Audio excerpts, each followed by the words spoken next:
I love that tune, yeah. I've never played it.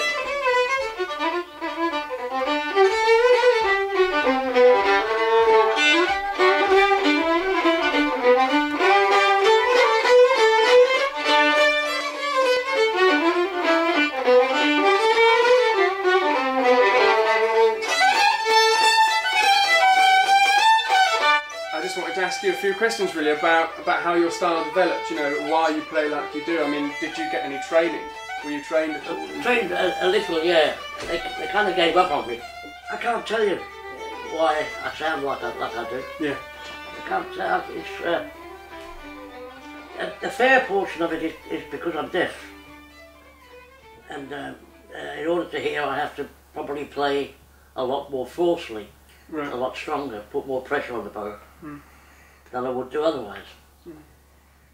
I think that's got a lot to do with it from a technical point of view, and then that's also detrimental as well because I'm deaf. There's some things that I can't do. Sure. So I'll leave those out. Right. And I know other things, you know.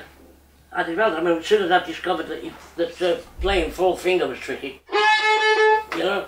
Yeah. But you can get a vibrato on your full finger. But I didn't want to do that because I've only got tiny hands. Yeah. So I had to develop putting a vibrato on an equivalent, on an open string. Yeah. So all things like that I suppose got to make up. Yeah. I was going to ask you about the open string vibrato because I teach quite a few fiddle workshops at festivals, and people always ask me about ornamentation, and I show them the open string vibrato and say that it's your thing, you know. Because I mean, I was taught classically, and they always said, you know, never open strings, always fourth fingers. No, but you don't want it to stand out because that's the one that hasn't got the. Yeah.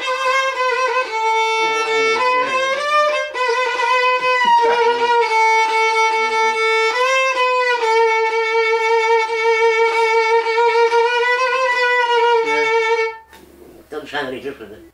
You have this very trademark vibrato, which not the open string vibrato, but you do this. I really don't know how to describe it, but it's kind of it's a very wild vibrato. It's not a. And how did that come about? Because as far as you said you were into jazz earlier on, and it seems to me, I mean, having listened to jazz fiddle players like Stuff Smith and stuff, it's very. Well, you can do it on anything I like, really. You can know.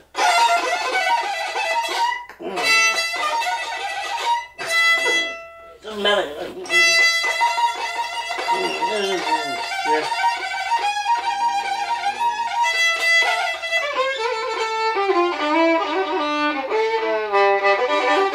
But it's good on double stopping.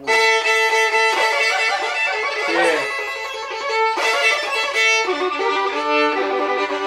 So you've got an incredible collection of books of fiddle tunes. If you look at your sort of recorded solo repertoire, like Swarbrick 1 and 2 and Smiddyburn and Flitty, a huge amount of your repertoire is in fact Scottish, isn't it? And Irish. Yeah. And I think you don't get a lot of fiddle players on the current English scene who are playing such a mix of material. And I just wanted to ask you sort of how you go about, and how did you go about choosing your repertoire? Completely by what I like. And there's such a crossover. I mean, there's no boundaries, no frontiers, no customs officers for these tunes. Yeah. They'll go where they want, you know, without hindrance. But in the first place, my repertoire was built up out of Cayley band stuff, out of what music you play for the dances. Yeah.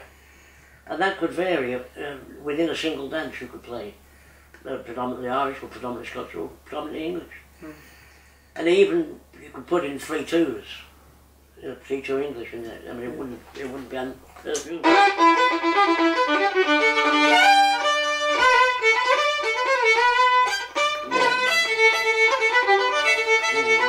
wouldn't matter so long as the step was kept. Right. So yeah, I'm fairly eclectic. Yeah. And did you learn tunes from the people you were playing with, or have you always looked through books? Well, the band originally, the Baroque Cayley band, it was called. We used to work with two books. One was the Fiddler's Tune book, which you don't see now. You only see it in the big edition. Yeah. But it's crap now. In the old days, it was just 2 volumes on it. Right. It was a slim unfortunately, very sadly, I don't have them anymore. Right. And the other one was a thing called Community Dance Manuals. Oh, right. Which is another sad story because they've redone that. That was in 7 volumes. And they put them all out in one book, but they've abridged it. Right. So it's not the complete works as it used to be. But more or less everything that we did came from there. Or from Cecil Sharp's Country Dance Tunes. Yeah. Those were the only 3 books that were ever up on the music stand. Right. I started off as a guitar player at the back. Oh, right. I started at the back at my first ceilidh. I think I was about 8 years old or something. And I started off at the back with no microphone. It's a fantastic way to learn. Yeah, absolutely, yeah. In fact, that was probably my first public performance. It was a ceilidh in my local village hall. And, yeah. And I think my mum asked the band, you know, can Sam come and sit up on stage? And they said, yeah, put him at the back. Yeah. And then I started playing, and then by the end of the gig, I sort of progressed towards the front, and then did the rest of the gig from there. Yeah. So I feel a sort of a real passion for tunes from Scandinavia as well as here. I've been to Norway and learned tunes over there, and I know quite a few Scandinavian musicians. And I came back from spending some time in Norway with some fiddle teachers there and played some tunes. And I was told by a friend of mine, a Norwegian friend of mine, that I play Norwegian tunes like an Englishman. And Well, why not? I found it strange in Norway. Their tradition is it's like a museum, because you learn tunes from a book and you learn it like a specific person with their bowing and their ornamentation, and it's very prescribed in terms of what you're allowed and what you're not allowed to do. And I learned these tunes and loved them and came back here and messed around with them, and I think a lot of Norwegian people would tell me I was doing something wrong, but I guess It depends how much you want to learn Norwegian music, doesn't it? Yeah. You know, you can either, do you want to go live there? All that kind of stuff. Yeah, I suppose. You're not I don't know, I won't worry about it. You do it. In the end, you play the music how you want it. There's lots of people going to tell you decorate it like this, decorate it like that. And what you end up with is 1,000 people all decorating it in the same way. You can't tell one from the other. So you do it your way, and then people will say, oh, there's Sam playing. Yeah. In amongst these 1,000 people are going to put it in the right place, but one who ain't. Yeah. And I guess that's why I suppose you're so recognisable, you know, because I guess you play like Dave Swarbrick plays, and you don't play like people told you to. No, nobody told me to play like that. Yeah. When I was a kid, a teenager, in my 20s, so there wasn't any music academies, or there was no courses for the play. There's very little music, and there's very little fiddlers either. Really, all in Ireland or Scotland. Yeah. I mean, nobody said, oh no, that's... A few fuckers did, yeah, a few you know, there was a few fuckers did, but... Yeah. No, but not like it is now. I mean, now it's very prescribed now, isn't it?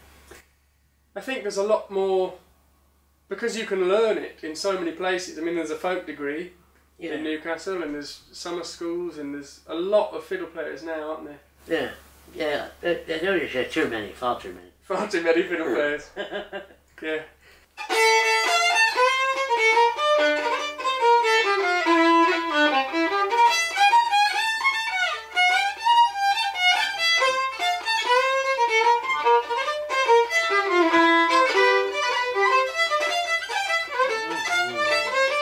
I try and learn a tune a day. A day? A tune a day. Wow. I'm behind. I'm seriously behind. Yeah. And I'm working on now on the baroque period. Right. It's a period of music that we've forgotten about. Because the only collections of it are in the British Library. Right. So how are you accessing it? Are you... I got a friend who, this one came from a place called Rutherford's. Right. A friend went in and wrote it down. Right. Fantastic. So that's... On the Village Music Project, you can get Thompson's. Yeah. Yeah. They got some great stuff in Thompson's. Right. I've never looked, actually. Well, I should have a look. Fantastic stuff. All that 3-2 stuff. Yeah.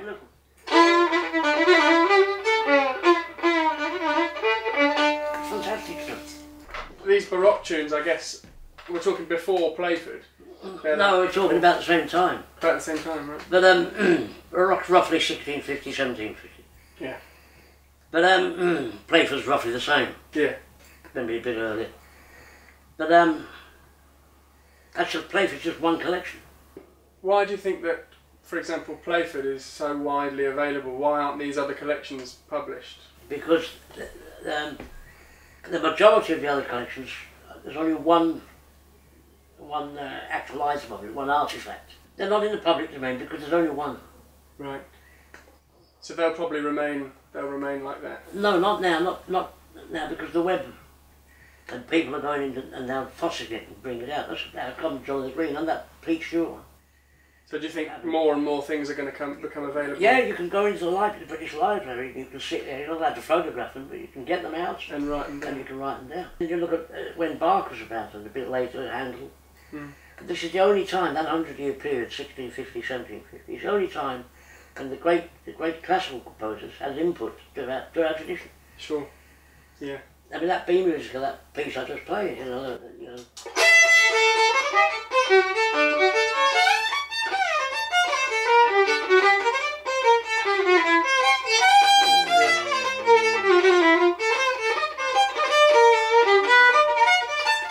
That's Bach. Yeah. You can see the influence of those composers and stuff on Playford tunes, can't you? I mean, yeah. Loads of... All the time the flats and sharps are used, yeah.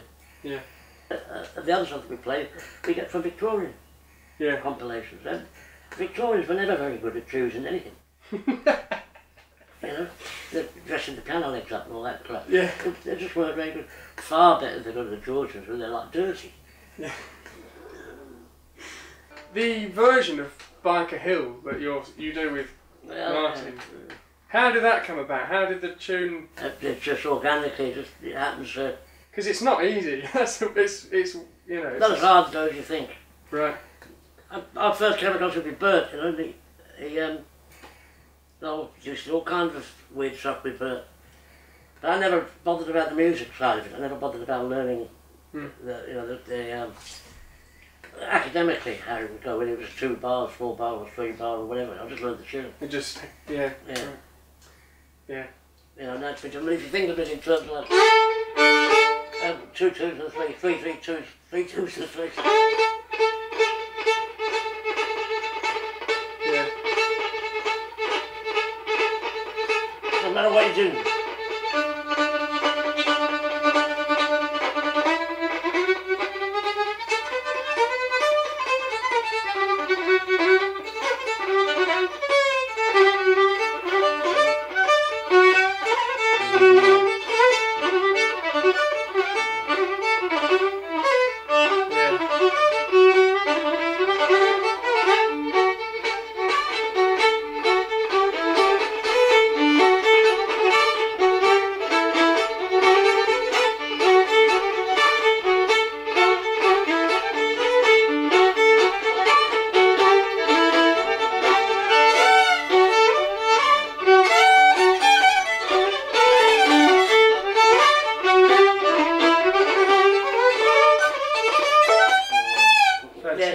It's a great tune. I've always wondered how that sort of came about. Fantastic. Every night it gets a bit more, gets added, and then it gets forgotten. Wow, brilliant.